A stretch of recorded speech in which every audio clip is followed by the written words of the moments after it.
Hello, my name is Devin Hall. I'm a department chair in business at Richmond Community College and a recent graduate of the ECU doctoral program in educational leadership. The purpose of this video is to share primarily with ECU doctoral education students how I was able to use WebCaspar to extract IPEDS information as part of my research for my dissertation. Basically, my dissertation was looking at the relationship between enrollment and certain financial factors, and I was specifically looking at enrollment broken down by certain demographic groups. The demographic groups that I was looking at was by enrollment status, full-time versus part-time, by gender, male or female, and by race. So from the WebCaspar website, and to the right-hand side, you can see this is where the IPEDS databases are located. And I was specifically looking at enrollment. So I clicked on this button to select enrollment and then selected that data source. I then selected fall enrollment. Fall enrollment. And once that data was selected, I then went to modify my data. And one of the first things that I wanted to modify, I was looking at two-year institutions, public institutions. So I want to select institution control. Whoops. I want to select institution control. I was also looking at only associate degree programs, so I selected, I'm holding down the control key and also selecting highest degree, standardized. I wanted to select it by state. I wanted to select by gender. I wanted to select by race and ethnicity, and I wanted to select by enrollment status. So once I've narrowed what I want to be able to manipulate in the overall data, I then hit select, and you'll notice that this error message comes up that tells me that my table is too large to display in the browser. I'm going to make certain selections within this database, and then I'll show you how, if you were to get an error message like this, how you would deal with such a thing. Now I'm going to go and look at the years, because again it's looking at all the years, and all I was interested in was the most recent 10-year period, which for me was 2003 through 2012. So I'm going to edit the year choice, and I'm selecting the 10 most recent years. Now obviously if you wanted other years through, from 2012 through through 1967, you could have selected that also, but in this case I only wanted the 10 most recent years. So I'm going to add the value. So again, under my selected values, I've got my 10 most recent years, and I'm going to scroll down a little. I want to continue. So for years selected, it's the 10 most recent years. Now for institutional control, I only wanted public institutions, so I'm going to select edit for institutional control, and I only want public institutions, so I'm going to add those values, or that value. So again, I have over here institution, or selected values, public institutions, and I'm going to continue. Okay, for highest degree, I'm going to edit because I want to restrict it to 2-year institutions. So I'm selecting 2-year institutions, adding that value. So again, I've eliminated all the others and only looking at 2-year institutions. Now, for state, I was looking at 3 states, North Carolina, South Carolina, and Virginia. And what I did was I selected each state separately and ran my analysis on each state separately.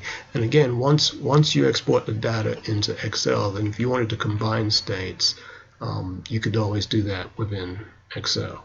So I'm going to edit for state, and I'm going to, for purposes of this, I'm just going to select North Carolina to begin with. I'm going to add the value, and again my selected value is North Carolina, and continue. So at this point, what I've selected is the years 2003 through 2012, limited it to public institutions, 2-year institutions within the state of North Carolina. Now, what I want to do at this point is eliminate or just select one gender. So I'm going to, under gender, I'm going to edit gender, and I'm going to start off with females. So again, I'm going to add that value. So that gives me only females are being selected on this particular run. And now I'm going to look at race and ethnicity. So I'm going to edit race and ethnicity, and I chose for my study to eliminate or not to include temporary resident, because in my opinion that was not really a race. So I chose black students, Native, Asian, Hispanic, and whites, and I chose not to include other or unknown, although that is a increase in number, and that would be an interesting study in the future as to why, or the number of students who are selecting other.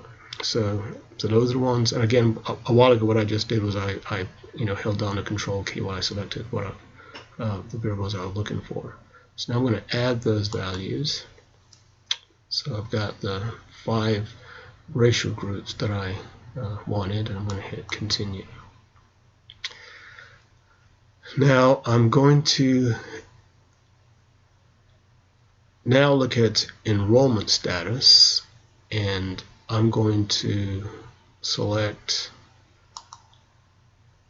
for on this run just full-time students. I'm going to add the value and continue. Now if you notice, I've still got this error message that says that the file that I have is basically too large to be displayed in the browser, and I'll show you how I'm going to have to fix that in this run. And then once I get the data, I was able to manipulate it within Excel. But before I do that, let me first of all talk about how you want to display the data. And I think it's good to have a visual image of what it is that you want your data to look like. And in this particular case, I would like my years to be in rows, which is the default. You see that the years default to rows. And I would like my race to be in columns. Now, whenever there's more than one potential variable, so for instance there are 10 years, and I got to decide whether I want them in rows or in columns. However, when you only have one variable, it's not really necessary to put it in to distinguish between rows and columns, because that's the only variable that's in there. So in this case, I'm looking at public institutions, so I do not need to display rows or columns. For highest degree earned, again, I was only looking at 2-year institutions, so I do not need to display rows and columns. Again, I was only looking at the state of North Carolina, so I do not need to display rows and columns for North Carolina. And I'm only looking at this time at females, so I do not need to display rows and columns for females. And again, I could run the data where I could, look at the variables and actually divide them, rather than divide them by race. I could look at, males versus females. But for this particular run, I'm only looking at females by race. So here I've got, race and ethnicity. So in this case, I've already got years in rows, so I want race and ethnicity in columns. So I'm selecting columns. And I was only looking at full-time students. So again, I don't need full-time students. I don't need to display the rows and columns. It's only one group. So I'm going to say, do not display rows and columns for enrollment status. So now I've done that, and you've noticed that I'm still getting this error message that's still too large. Now, and that's one of the limitations of WebCaspar. It's a really good tool, and I really enjoyed using it. But there are times when what you want is greater than it's able to provide in a easily to view format. So in this particular case, I know that if I remove enrollment status, then this error message should go away. I'll say I know this. I'm hoping this will work. So I'm going to remove enrollment status. So basically, what I cannot do at this point easily, I could get the data, but it would come out in a format that would be, I'd have to manipulate it quite a bit in Excel to get it in a format that I need. So at this point, what I can look at is I can look at enrollment of females in North Carolina, 2-year institutions by race. But I cannot include enrollment status at this point. Now I could then look at, if I eliminated race and selected enrollment status, then I could look at female 2-year public enrollment by enrollment status in North Carolina. So I'm going to go ahead and click Remove Enrollment Status. And the error message has gone. So that's good. So now I've got, and again, I'm double checking, so it's going to be, the rows are going to include the years, and again, the 10 most recent years, and everything else, with the exception of race and ethnicity, I'm not displaying the value because it only has one value, and I want race and ethnicity in columns. So when I'm finished with that, I'm going to scroll down to the bottom, and I'm going to View Table. And it's doing a calculation, and here is the table that WebCaspar has created for me. So it shows me, well, let's look at the top here. It tells me that it selected the years 2012 through 2003, which are 10 most recent years. It told me it only selected public institutions. It told me it only selected 2-year institutions. It was only looking at North Carolina, and it was only looking at female enrollment. And it also told me that it looked at race and ethnicity by Black, Native, Asian, Hispanic, and white. So this is the output that I've gotten. So again, by year, and by race. And I can now export this table to Excel. However, before I do that, what I want to show you is how I can modify. So let's say I created this table, and let's say I exported it to Excel. And now let's say I wanted to look at another state, let's say Virginia. So I could save the table and create a name, give it a name. And it would also, if you'd also have to create a user ID and password, which it'll prompt you to. And I already have my user ID and password created, so I don't have to do that. Once you do it once, you've got it. But you could save a basic table that you could then change the individual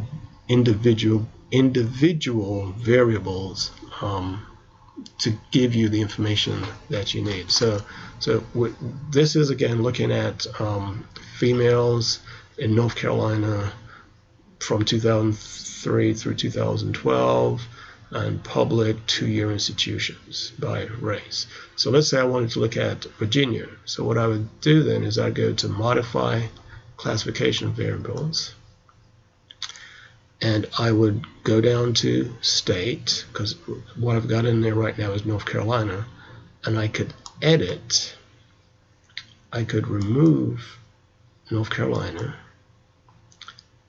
and I could add South Carolina, and then continue. And then if I view the table, it would recalculate, and it would give me all the information. This time, rather than North Carolina, it's now selecting South Carolina, but basically it's the similar criteria that I ran before. And if I wanted to change this and I said, okay, I want to look at male students, I could run male students. If I want to look at other states, so basically with this, I could create, let's say, 6 different groups. I could say, since there are 3 states that I was looking at, North Carolina, South Carolina, and Virginia, then I could run each one for each state, and then by male and female.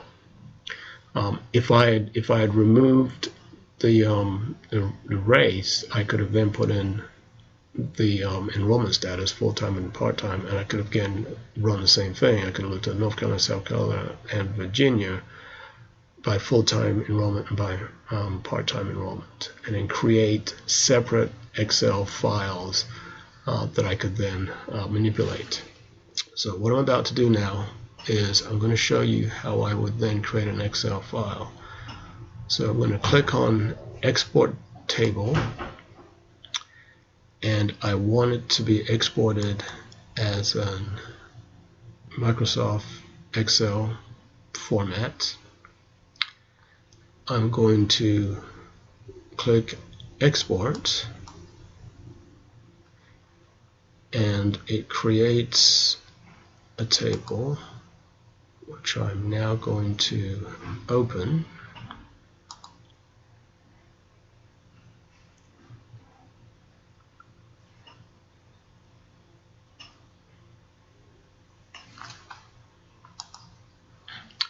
And here I have the information in, let's down a little bit, in Excel. So again, it's telling me that I've got the years 2012 through 2003. Telling me that it's these are public institutions. These are 2-year institutions. This is for the state of South Carolina, and this is for female students. And again, it's broken the enrollment down, female, essentially community college enrollment in South Carolina, by the 5 racial groups that I had selected. And again, I could, by manipulating WebCaspar to give me the information that I need, I can then export all this information into Excel. I can manipulate Excel, and then what I was able to do was then upload this information into SPSS to run the statistical calculations that I needed. I really think WebCaspar was a lifesaver for me because it really allowed me to pull information or pull data that would otherwise be difficult for me to obtain. And I was able to play with it. I would encourage you, if you're going to use secondary data like this, play with WebCaspar.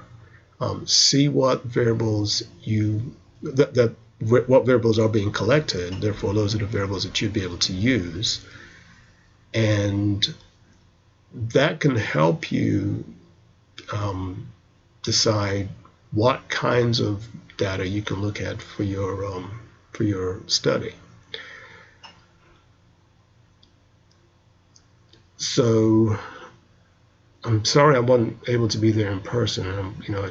We probably could have spent quite a bit of time looking at various ways to run this data, various types of data. But I really think you'll find this website to be beneficial, and I hope what I was able to share with you was helpful. And if any of you would like to contact me, I'm sure Dr. Chambers will give you my contact information. I'll be glad to help you as you explore capturing or getting your data, your IPEDS data, out of WebCaspar. So I wish you all the best, and hopefully we'll be in touch at some point.